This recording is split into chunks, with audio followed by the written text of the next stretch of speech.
Dear students, today I am going to discuss about kinematics and dynamics of machinery subject. Myself, Dr. P. Senthil Kumar, working as a professor in the Department of Mechanical Engineering, B.V. Raju Institute of Technology. Today, the topic which one I chosen is mechanisms and machines. Before goes to the topic, we should know the difference between what is kinematics and dynamics. The kinematics is the study of motion without considering the effect of any forces acting on the part during the motion. For example, during the study, we will analyze about the displacement, that means motion, and its effect like velocity and acceleration. So the entire study about kinematics about relative motion of the particular part with another part. On the other hand, about dynamics is also study of relative motion with considering all the forces acting on the part. So for example, if you take vibration, okay, due to the force acting on the body, we are getting the vibration, that is called unbalanced force. Because of the unbalanced force, the vibration occurs on the part. Rightly say, we can observe in the two-wheeler, when we are riding the two-wheeler, a speed breaker or ups and down comes, our vehicle and body getting shake. So to avoid that, we are using shock absorber. That is a solution of the how to eliminate the vibration or reduce the vibration. That is a secondary case. But study of dynamics is the considering of all the forces acting on the body during the motion. Okay. So in this basic introduction, today I am going to discuss about mechanism and machines. So every machine working under a mechanism consists of lot of interconnected elements to move the relative motion from one to the another. Okay. So what is machine? Machine is a device which is used to convert the input to output motion in the form of useful work. Okay. So a machine is a device that is capable of converting the available forms of energy to useful work. To make a machine and a mechanism working under this, we required element, link, or another name we can call it as a kinematic link or kinematic element. All four names are same meaning. It's relatively move the motion from one link to another. So that's why it's mentioned here. Each part of a machine that undergoes relative motion with respect to some other part is called kinematic link or kinematic element. So the kinematic links helps the transmission of motion from the machine part from one to the another. Okay, so now it's clear. Any mechanism going to work under a machine for converting a input to output for useful work, many links are required. It should be interconnected. The link in the sense it has to relatively move the motion from the one part to the another part. Then only we are calling it a link. Also I mentioned the link having different names like element, kinematic link and kinematic element. So with this I am moving next to the types of kinematic links. Okay, there are three types of kinematic links. One is rigid type. It won't go for any deformation during the motion. The second one is flexible link. It will go some partial deformation. For example, you can think about belt drive and chain drive. During the motion, the rotary motion, a partial deformation will occur. At the end of the motion, it will come back to its original position. We are normally called its elasticity, right? So it's a elasticity of the material. So it is a example of flexible link. The third category is fluid link, which device working under the fluid medium, we can call it as a fluid link. One by one we can see here. The first one I said rigid link. The metal part, it won't go any deformation during the transfer of motion. We'll see in detail. First we'll list out the types of kinematic links. Second one, flexible link. I shown here is a chain drive. The third one, fluid link. You can identify the part which one I shown here is a hydraulic brake which is using in the bicycle. Okay, so through the hydraulic medium it's functioning. Okay, so now we go and discuss in detail of these three types. First one is rigid link. It do not undergo any change of shape or dimension when transmitting the motion. Okay, some examples I can show here, but majority of the rigid parts we are using in the machine elements or machine tools are called rigid link: crankshafts, canting rod, and cam and followers. Okay, I shown one image here. It's a piston and canting rod assembly. Okay, it should not go any deformation. Then the function of the IC engine will be disturbed. So this is the example of rigid link. The second type of link is called flexible link. So it will go some deformation partially. Okay, so the link that undergoes partial deformation when transmitting the motion is called flexible link. Belts drive and chain drives are the best example for this type of link. You can see it's a belt drive. Okay, some deformation will occur. In chain drive also some deformation, a slack portion will be created during the transmitting of motion.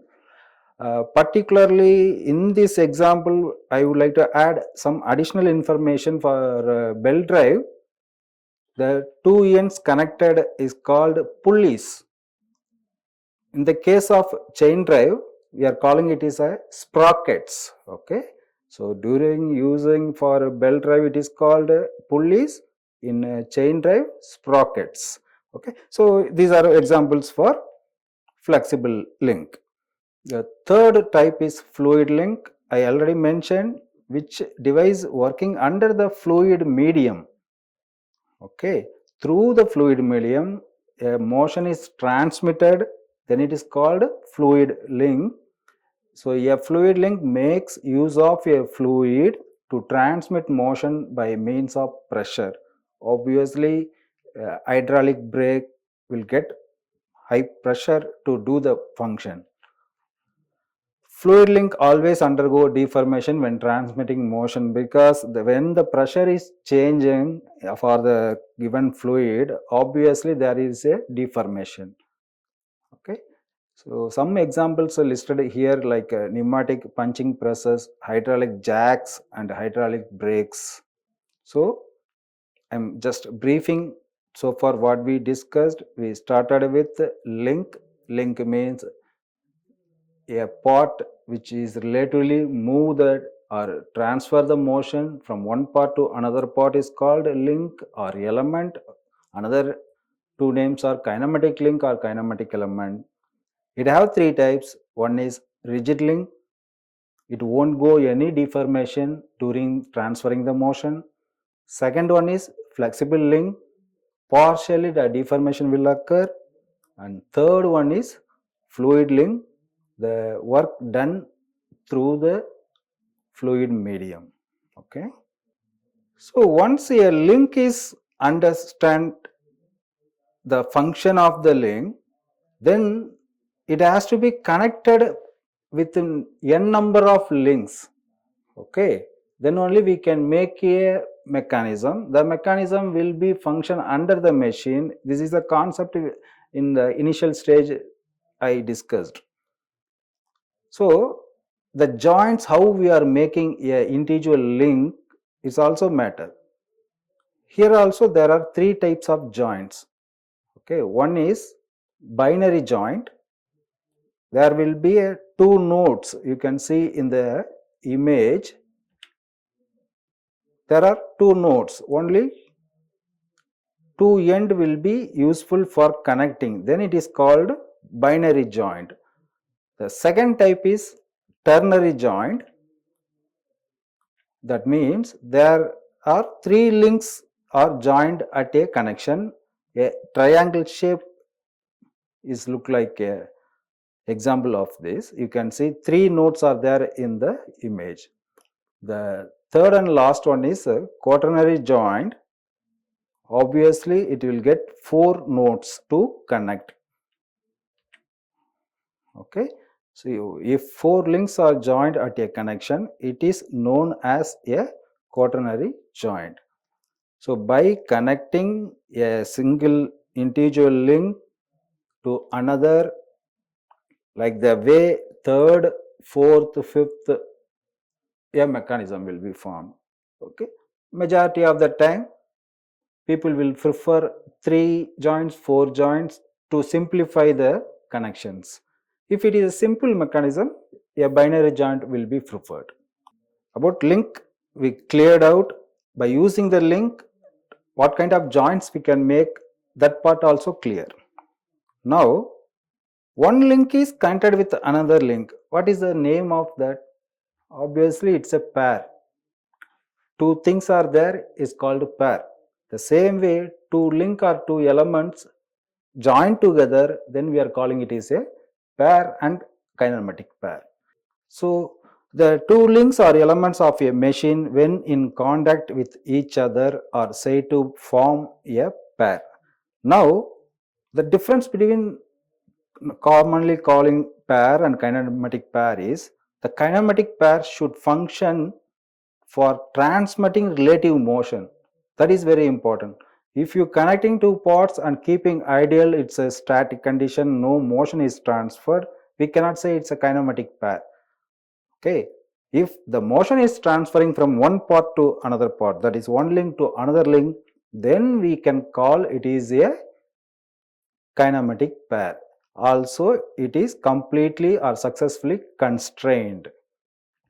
I am showing here one example. You can see it's a simple example, bolt and nut.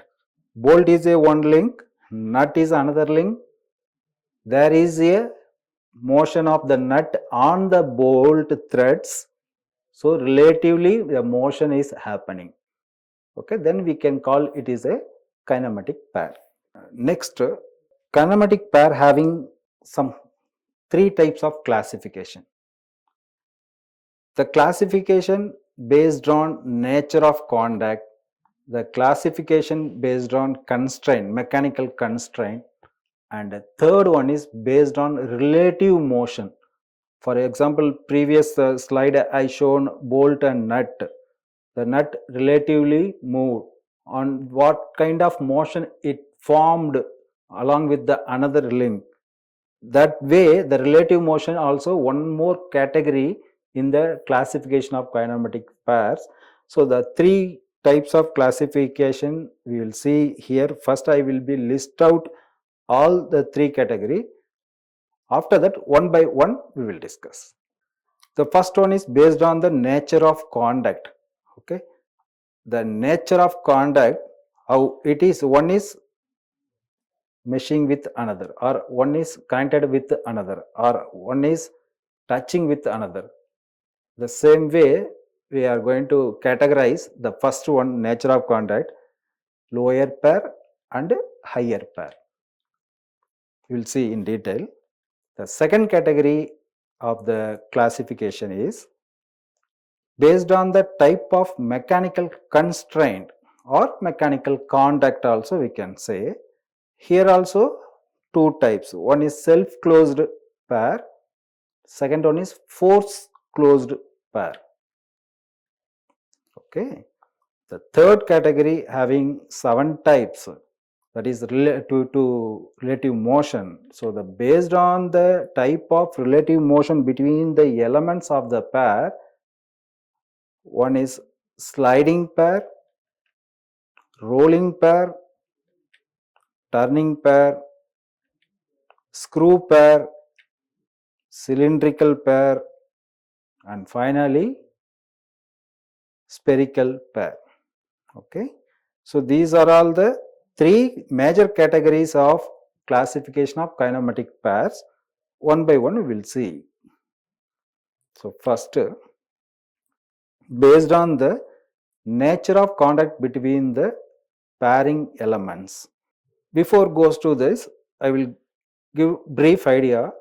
There are 2 types. One is lower pair, another one is higher pair. When the contact between 2 elements are in surface to surface, for example, my hand, one of the hand is sliding over the another hand. So entire surface is contacting each other. Then I can say it's a lower pair. Coming to the higher pair, a particular point or line, one line or one point is contacting with another element, that is called a higher pair. So you can keep in your mind in opposite meaning. When the majority of the area is covering, it's called lower pair. Minor area is covering or touching on the another part is higher pair. Okay. So first one, lower pair. A kinematic pair is said to be a lower pair if the links in the pair have surface or area contact between them. Okay, here I am going to show one example, a cut section of the piston and cylinder assembly. You can see the entire surface of the piston is rolling or touching entire inside wall of the IC engine. It will move reciprocating motion but entirely covering with the another surface. That's why we are calling it is one of the example of lower pair. So second one is higher pair. Like point or line contact happening between 2 pairs is called higher pair. I shown ball bearing is an example here. The inside the casing or inside the roller, balls are placed. So the point of the balls will be touching on the inside of the roller casing. So then we can say it is a example of higher pair. The second category is about mechanical constraint, right? So first one is self-closed pair. Self-closed pair in the sense, naturally a connection happen between the 2 elements, then we are calling it is a self-closed pair. That means without application of any external force on the pairs to form that. Naturally a connection between these 2 will be there, then we are calling it is a self-closed pair. Second one, force closed pair, vice versa. When you are applying a external force, like example riveting, you can take normally the boiler shells will be at the 2 ends will be connected together using riveting. Riveting means we have to give hammering on that part, that is the external force applying, by means of that pair is formed, then we are calling it is a force closed pair. Okay, a kinematic pair is said to be force closed if the links in the pair are kept in contact by the application of external force. Here I mentioned example is a ball and roller bearing, which one we seen in the previous slide. Also boiler is also one of the good example. Now I am moving to the third category of the classification of kinematic pair. It is based on the relative motion. How a relatively one part moving with the another. First one, sliding pair. Here majority of the cases, by the name itself we can get the meaning. Sliding pair, like when a part is sliding over another, a piston sliding over the inside the cylinder wall, the sliding action happening. So when the sliding action happening between two parts, we can say it's a sliding pair. Okay, when each element has sliding contact with respect to the other element is called sliding pair.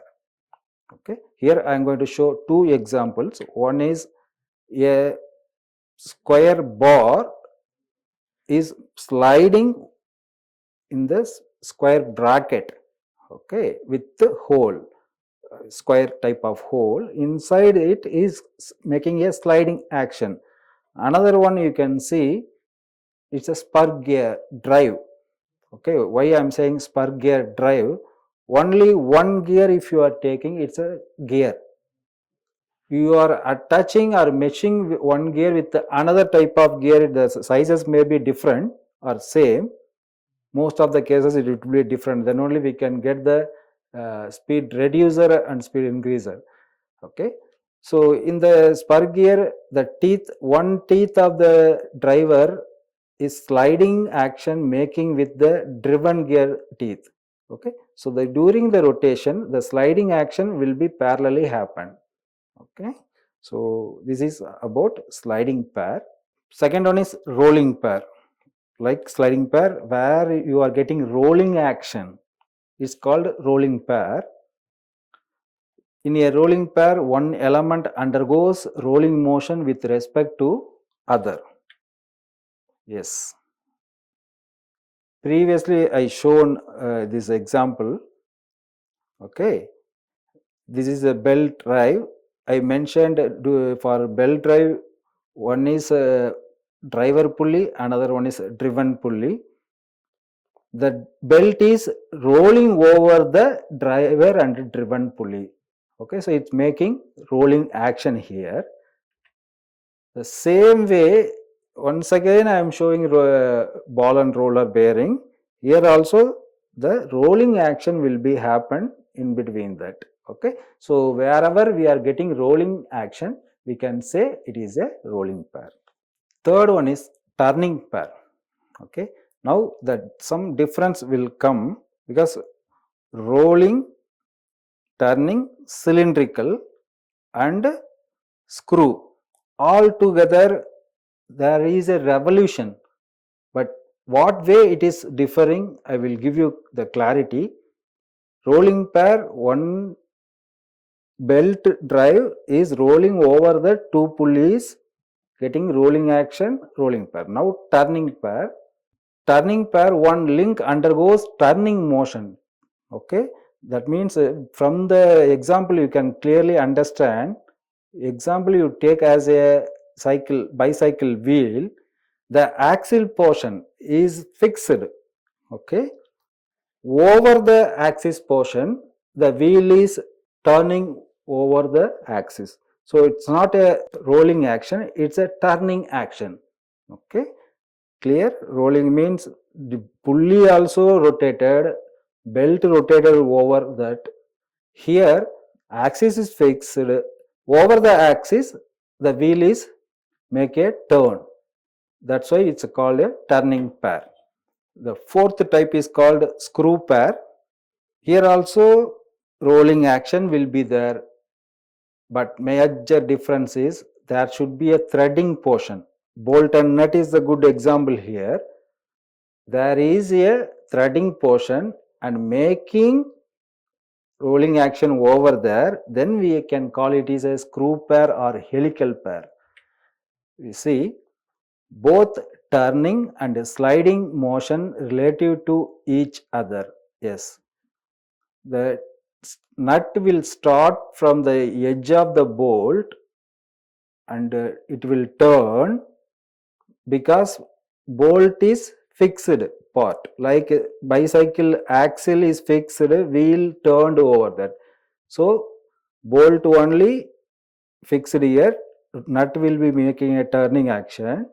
Initially it will be in the edge of the bolt, of thread, at the end it will come to the end of the thread portion of the bolt.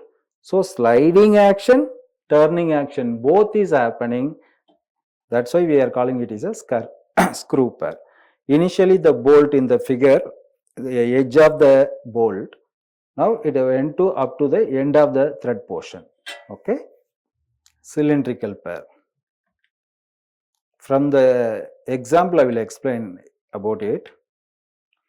You can see with the previous bolt and nut and this electrical generator, here the armature part is making rotational movement. Also it is moving translational movement from one end to another end. Frequently it is moving in the sliding action, also making rolling action. Okay, so this is an example for the cylindrical pair. Last one is spherical pair. So where a part is in a spherical shape, another link making revolve or rotation over the spherical portion, then we are calling it is a spherical pair. Best example you can get it from a car mirror, car side mirror. One portion is fixed with the body. The mirror portion we can revolve or make any angle in that within 360 degree. That is called spherical pair. Okay, so a spherical link turns inside a fixed link. Obviously one portion fixed with the car body. Another one example also here mentioned is pen stand. Obviously pen stand will be on the table. The pen can be revolved any direction or any angle. Okay. So up to this, the classification of kinematic pairs we discussed clearly. A brief about classification of kinematic pair is, it is based on three category. One is mechanical constraint, relative motion and surface conduct, okay, based on the lower pair and higher pair. These three category we are classifying the kinematics of pairs. Okay, so now I am moving to kinematic chain. This is the order: link, pair, chain. More than one link is connected, we are called it is a pair. If more than two links is connected with each other, then we are calling it is a chain. Normally a kinematic chain should consist of four links that will form a 4-bar mechanism. A 4-bar mechanism consists of 1 degrees of freedom. I will explain what is degrees of freedom in the next slide. Okay, so a kinematic chain in the sense group of links joined together that permits them to move relative to one another. You can get this point from the link, pair to chain. All the way the relative motion is the keyword. It has to be transfer the relative motion relatively from one to another, the second to third, third to fourth. Like the way the motion has to be transferred, then only the input will become output, we will get some useful work done. Okay. If the links are connected in such a way that no motion is possible, okay, you connecting the links, it is having look like a mechanism, but you are not getting any motion, no relative motion. Obviously it's called structure. Structure in the sense building, dams, these are all the examples for that. Also we are calling it a locked chain. Okay, so in the next video we will see in detail what is a locked chain, what is a uh, under constraint chain, what is over constraint chain, how to calculate those things in detail.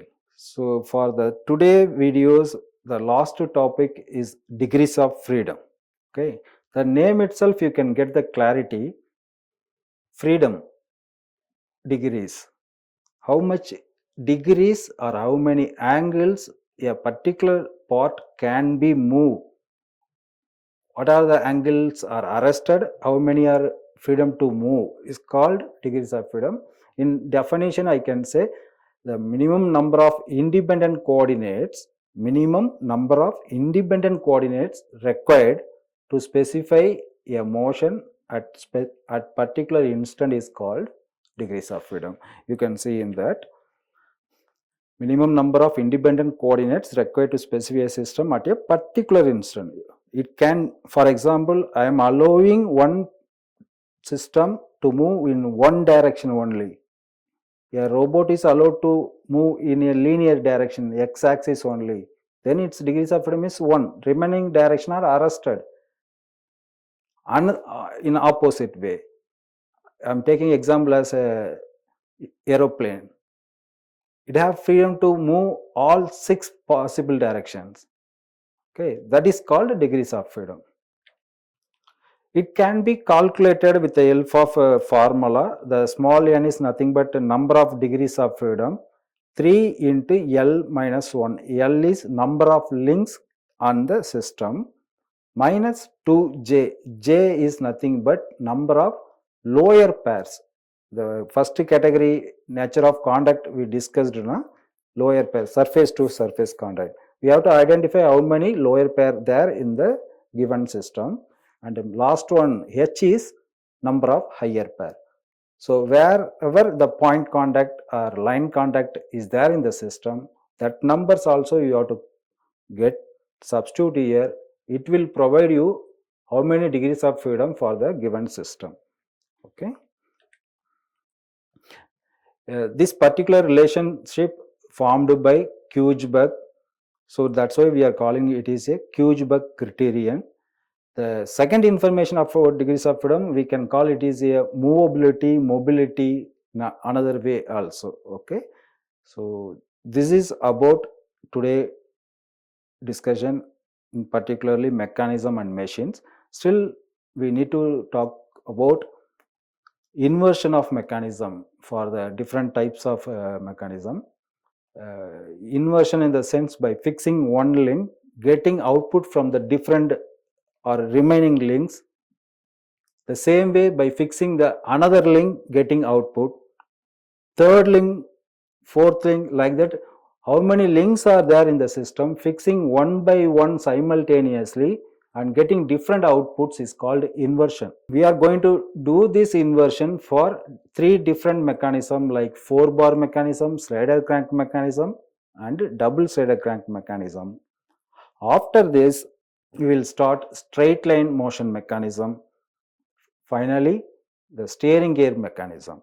These 2 chapters will be discussed in the coming videos. Thank you. Like, share and subscribe. Hit the bell icon for more updates.